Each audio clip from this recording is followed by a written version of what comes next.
just turning to the issue of energy costs, I think it was Ms. Norton who made the point that people who live below the poverty line pay a huge percentage of their income for energy.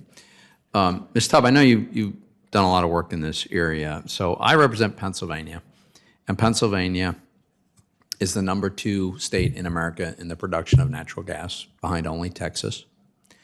And in Pennsylvania, we have a glut of natural gas, and we have all kinds of well drilling capacity that is idle.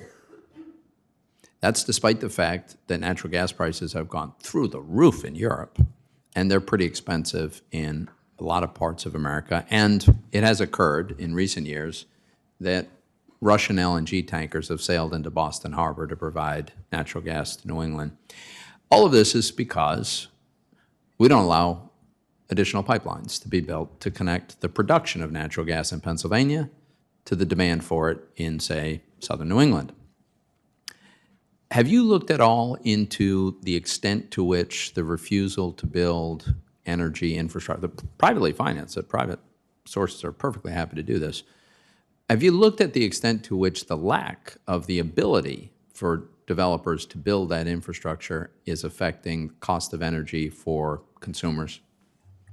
I can't give you a number off the top of my head, but the Energy Information Administration has looked particularly at the Northeast and their energy reliability and affordability problems because of that exact issue, that the Northeast has prevented either expansion or additions to their pipeline infrastructure such that they pay much higher energy prices and have to rely on more international imports as opposed to domestic production. I think your neighbor to the north, New York, is a striking counterpoint to the experience in Pennsylvania. New York doesn't allow hydraulic fracturing, and yet they're a very energy-rich state.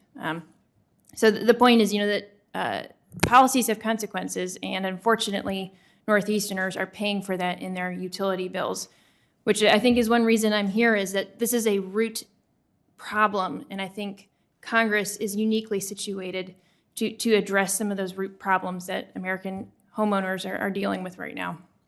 If people in southern New England are going to be burning gas, and it's a question of whether it's Pennsylvania gas or Russian gas, are you familiar at all with the difference in the environmental standards that are applied in the United States on gas extraction compared to the environmental standards applied, say, on Russian gas extraction? Certainly. I don't know that there's another country, perhaps maybe Canada, that does it better than we do in the United States, both in terms of protecting labor and the environment. So when we saddle our own industry with standards that don't have meaningful environmental benefits, all we're doing is granting that space in the market to somebody else, Russia, OPEC, other nations. So these energy resources are demanded in the United States and globally, and that hasn't changed in decades, and the Energy Information Administration doesn't expect it will change for decades to come. And so I think those are the realities that we need to have in our mind as we think about policy moving forward, and the consequences of making the energy industry in the United States less competitive. It will be ceding ground to our competitors, not displacing energy for other resources. Thank you very much. Thank you, Mr. Chairman. Thanks, Senator Toomey.